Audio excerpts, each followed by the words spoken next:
कैकेयी ने भरत की वजह से नहीं दिया था श्री राम को 14 वर्ष का वनवास। तो आइए जानते हैं इस कहानी के माध्यम से।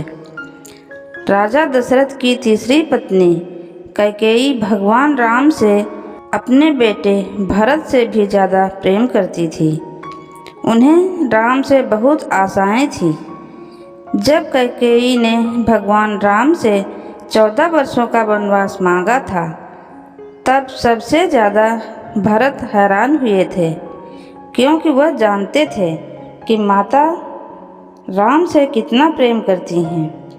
लेकिन आपको जानकर हैरानी होगी कि देवताओं ने कैकेयी से ये सब करवाया था। इसके पीछे एक रोचक कथा है। विवाह से पहले कैकेयी महर्षि दुर्वासा की सेवा किया करती थी। कैकेयी की सेवा से प्रसन्न होकर महर्षि दुर्वासा ने कैकेयी का एक हाथ वज्र का बना दिया और आशीर्वाद दिया कि भविष्य में भगवान तुम्हारी गोद में खेलेंगे। समय का पहिया चलता रहा और कैकेयी का विवाह राजा दशरथ से हो गया। एक समय स्वर्ग में देवासुर संग्राम आरंभ हो गया। देवराज इंद्र ने राजा दशरथ को सहायता के लिए बुलाया। रानी कैकेयी भी महाराज की रक्षा के लिए सारथी बनकर देवासुर संग्राम में पहुंच गई। युद्ध के दौरान दशरथ जी के रथ के पहिए से कील निकल गया और रथ लड़खड़ाने लगा। ऐसे में कैकेयी ने कील की जगह अपनी उंगली लगा दी और महाराज की जान बच गई। राजा दशरथ को जब पता चला कि कैकेयी ने युद्ध भूमि में किस साहस का परिचय दिया है, तो वह बहुत प्रसन्न हुए और 3 वरदान मांगने के लिए कहा।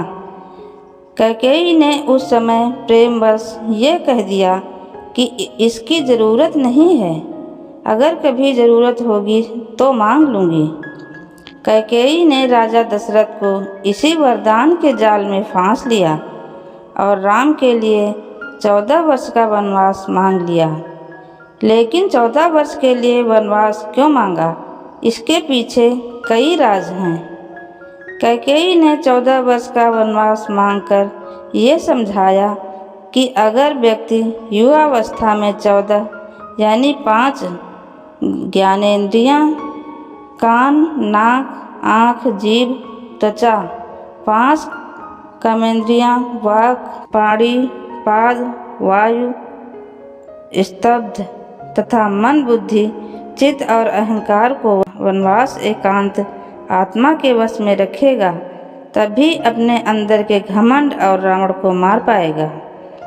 दूसरी बात यह थी कि रावण की आयु में केवल 14 वर्ष ही शेष थे। प्रश्न उठता है कि यह बात कैकेयी कैसे जानती थी।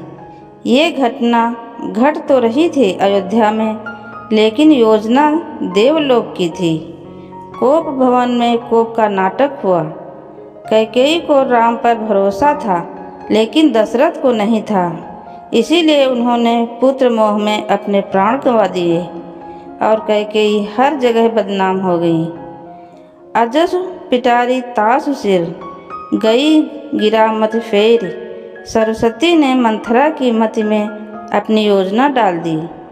उसने कैकेयी को वही सब सुनाया और कहने को उकसाया जो सरस्वती को करवाना चाहती थी। इसके सूत्रधार स्वयं श्री राम थे। उन्होंने ही यह योजना तैयार की थी। माता कैकेयी यथार्थ जानती हैं। जो नारी युद्ध भूमि में दशरथ के प्राण बचाने के लिए अपना हाथ रथ के धुरे में लगा सकती हैं, रथ संचालन की कला में दक्ष हैं, वह राजनैतिक परिस्थितियों से अज्ञान कैसे रह सकती हैं। कैकेयी चाहती थी कि मेरे राम का पावन यश 14 भुवनों में फैल जाए, और यह बिना तप और बिन रावण वध के संभव नहीं था। कैकेयी जानती थी कि अगर राम अयोध्या के राजा बन जाते तो रावण का वध नहीं कर पाएंगे। इसके लिए वन में तप जरूरी था। कैकेयी चाहती थी कि राम केवल अयोध्या के ही सम्राट न बनकर रह जाएं। वह विश्व के समस्त प्राणियों के हृदयों के सम्राट भी बने। उसके लिए राम को अपनी सातिथ शोधित इंद्रियों तथा अंतःकरण को तप के द्वारा तदर्थ सिद्ध करना होगा। देवलोक में बनाई गई इस योजना का केंद्र राक्षस का वध था। महाराज अनरण ने उस शाप का समय पूर्ण होने में 14 ही वर्ष शेष थे, जो शाप उन्होंने रावण को दिया था कि मेरे वंश का राजकुमार तेरा वध करेगा, जिससे भगवान राम ने रावण का वध किया और देवलोक की योजना पूरी की। रामायण और महाभारत दोनों में ही 14 वर्ष वनवास की बात हुई है। रामायण में भगवान को 14 वर्ष का वनवास भोगना पड़ा, जबकि महाभारत में पांडवों को 13 वर्ष वनवास और 1 वर्ष का अज्ञातवास में गुजारना पड़ा था। दरअसल इसके पीछे ग्रह गोचर भी मानते हैं। उन दिनों मनुष्य की आयु आज के ज़माने से काफ़ी ज़्यादा होती थी, इसलिए ग्रहों की दशावधि भी ज़्यादा होती थी। शनि चालीसा में लिखा है, राज मिलत नहीं रामहि दीना, कैकेयी की मति हरि लीना।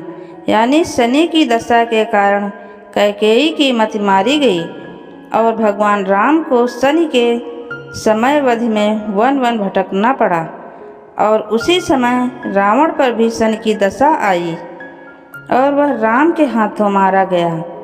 यानी शनि ने अपनी दशा में एक को कीर्ति दिलाई तो दूसरे को मुक्ति। कहानी अंत तक सुनने के लिए आपको दिल से धन्यवाद। दोस्तों, आपको यह कहानी अगर अच्छी लगे तो वीडियो को लाइक करें और चैनल को सब्सक्राइब करें।